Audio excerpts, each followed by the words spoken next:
यहाँ बैठे इस संघ को नमन करता हूँ, संघ को सलाम करता हूँ। संघम नमामि। अभी समण संघ के 10 गोल्डन नियमों पर चर्चा हो रही है। असल में एक सवाल आ रहा होगा कि ये 10 नियम कहाँ से आए, कैसे आए, किसने बनाए। तो बहुत ही शॉर्ट में बता देता हूँ कि संघ का स्पोक के बारे में अभी बताया था कि स्पोक बनाए जाते हैं और स्पोक सिर्फ वो होते हैं जिनके समण संघ की विचारधारा समझ में आ जाती है और जो अपने आप को डिक्लेयर करते हैं कि समण संघ की विचारधारा ठीक है, मुझे समझ आ गई और मैं इस विचारधारा पर काम करना चाहता हूँ, तो उनको स्पोक घोषित किया जाता है, उनको स्पोक कहा जाता है। और स्पोक का कार्य क्या होता है?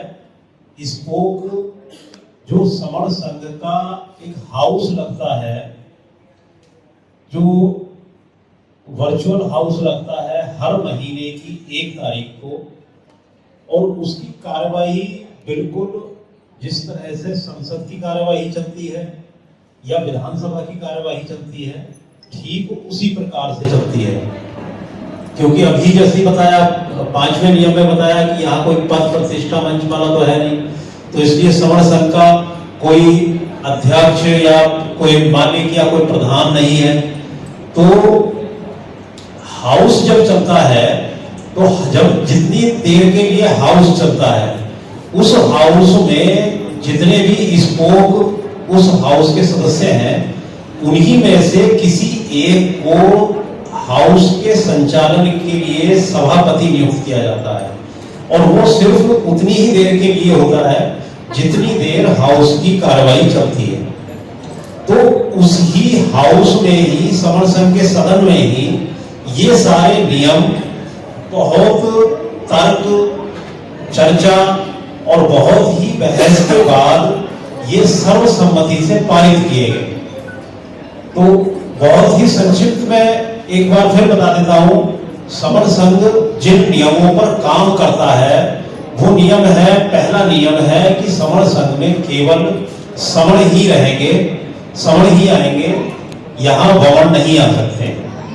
दूसरा नियम, चंदा कभी नहीं, समण संघ में चंदा नहीं लिया जाता। समण संघ में सिर्फ जो लोग प्रतिभाग करते हैं वो अपने बैठने का, अपने खाने का, अपने आने जाने का अपना खर्चा स्वयं करते हैं। चंदा नहीं लिया जाता है और ना ही कभी लिया जाएगा। तीसरा नियम, जाति अभ्यास कभी नहीं।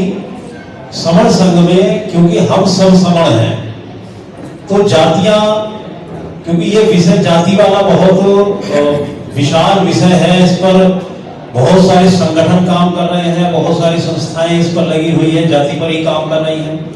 लेकिन संक्षिप्त में समझने की बात यह है कि जाति कहां से आई, किसने बनाई, कैसे बनाई, किस आधार पर बनाई, कौन सी जाति ऊंची है, कौन सी जाति नीची है, इसका क्या पैमाना है, इसका क्या मानक है, तो ये आज तक भी प्रमाणित नहीं हो पाया है, इसकी खोज नहीं हो पाई है।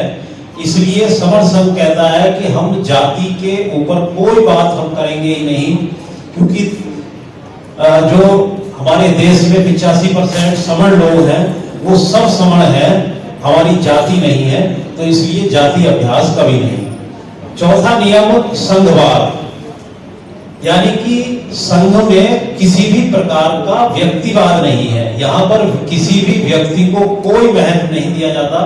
यहाँ व्यक्ति की को बिल्कुल कोई पद नहीं है, सब समान है, इसलिए पद प्रतिष्ठा या कोई पद किसी प्रकार का सृजित नहीं किया गया है।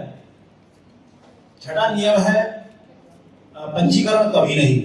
समण संघ का पंजीकरण कभी नहीं होगा, क्योंकि पंजीकरण होगा तो फिर एक कोई ना कोई अध्यक्ष या प्रधान की जरूरत पड़ेगी, किसी सेक्रेटरी की जरूरत पड़ेगी, और फिर अगर उनकी जरूरत पड़ेगी और रजिस्ट्रेशन होगा तो फिर वही व्यक्तिवाद फिर संघ में आ जाएगा।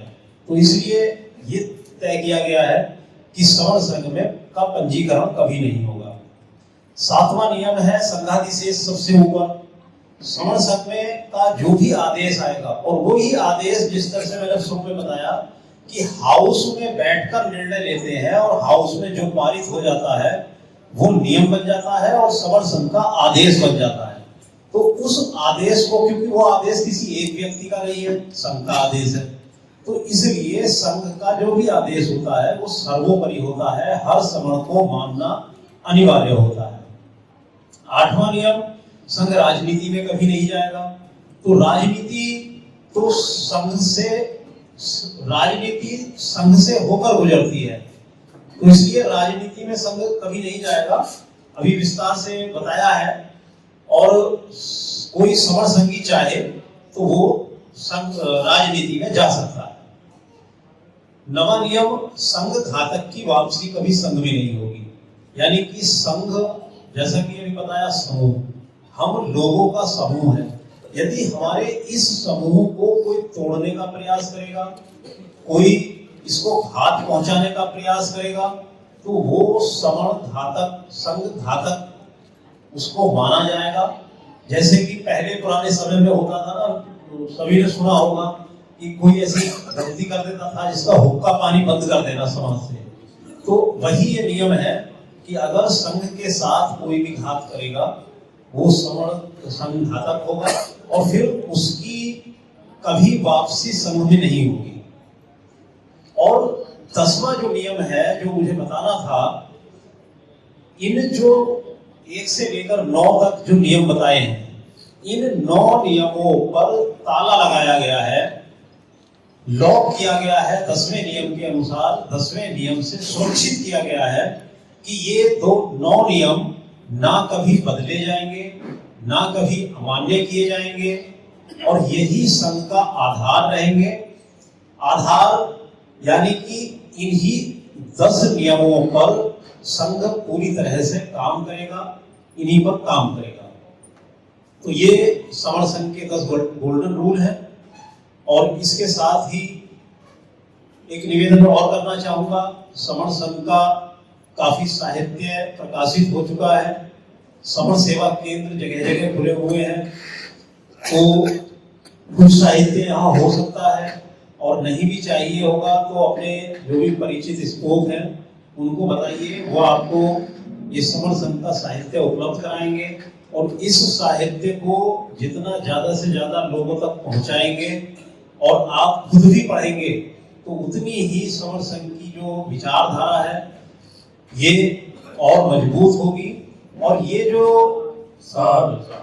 साहित्य है, ये साहित्य सिर्फ लागत जो मूल्य है उस पर उपलब्ध है, जो जिसकी लागत आ रही है उसी लागत मूल्य पर है, क्योंकि संघ में चंदा नहीं लिया जाता, अपना खर्चा खुद करते हैं, इसलिए यहाँ पर कुछ भी फ्री में नहीं दिया जाता है।